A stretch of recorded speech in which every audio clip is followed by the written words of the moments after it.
Secretary of the Uganda Society of Architects. Today we have the grand finale of the symposium, which started on Wednesday this week at Oasis Mall with an architectural clinic, where we were interfacing with the general public. Where the architectural clinic was mainly a free consultative clinic, more or less what the lawyers do on pro bono days, and what the doctors do for their surgical clinics. And today we are now indoors with the speaker engagements and panel discussions on various topics. We have topics on project financing, sustainability, among those. The symposium is an annual event. We have it held annually as a society.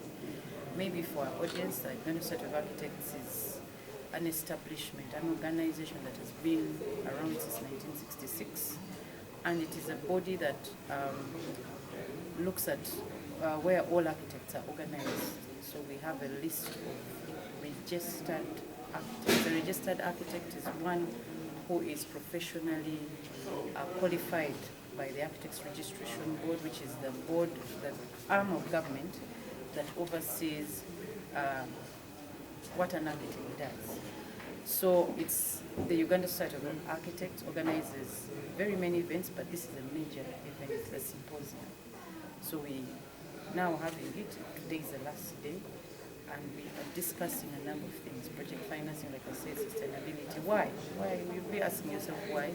It's because as architects we've interfaced with projects that have come to a halt. And you want to advise your client, your contractor on what to do. And many a time some people agree, they don't know what to do. So today we brought in, different from previous years where we only having architectural related topics. This time around we are touching things that affect the construction industry. So construction industry is broad. We have financing, we have materials, we have the engagement of the professionals, but the key aspects of the construction industry that affect, one of them is financing. So we have in the panel discussions people with vast experience in project financing. One of the speakers has experience in Bank of Africa. We have one from Easter Development. This one came from abroad. He's been around. So we are discussing a number of options, because when you're on a project, the architect as a team lead, you advise on a number of things. You advise on financing. We look through certificates, which are prepared by the quantity surveyor. Of course, now that building construction has very many professionals on the team.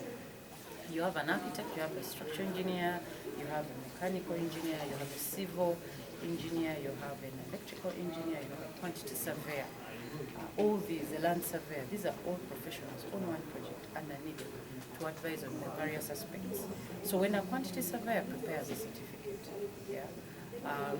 then you look at the project. Usually they give a summary in their documentation, which is reviewed by the architect. So you reach a point where the finances of the project are not adequate. So you begin to advise your client, you're getting into the red zone.